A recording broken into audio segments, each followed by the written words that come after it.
Well, you have made it to Friday. The weekend is on our doorstep, and things are going to change a bit. We're going to go hotter with the winds starting to die down some, and it looks like we stay relatively dry. Chief Meteorologist Mike Burr says we've been very parched in the last couple of weeks. Now, that will change by the middle of next week, influenced greatly by a developing system that will eventually enter the Gulf of Mexico out of the Yucatan Peninsula. As we update the tropics, and make sure you don't sleep on the tropics over the weekend. Follow our push alert updates, and in the WOKV app, check the hurricane guide and Talking the Tropics with Mike, as he is tracking a system that will be entering the Gulf of Mexico, and the models are really inconsistent right now.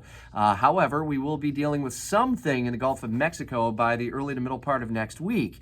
And depending on just where the system ultimately goes, it could be a pretty significant soaking something or greater. Again, very early on this one, and we'll continue to follow it. Breaking from the overnight hours, just an awful tragedy that took place on Merrill Road in the Arlington area. As a family of three is killed in a crash on Merrill near Hartsfield Road. A fourth member of that family, the driver of a car, sustaining life-threatening injuries. They're plowed into by an F-250. A lot of unanswered questions that JSO is continuing to piece through at this moment, and we'll update the story at the WOKV app and, of course, throughout Jacksonville's morning news. The morning after former President Trump entered that notorious Fulton County jail in Atlanta, we're continuing to piece through reaction to the mugshot, the first time that a former president has had his mugshot publicized and taken, the fundraising that's coming off of it, what comes next in the court case, some of the legal questions that surround all of this, including the speedy trial that one of the co-conspirators, one of the 19 defendants,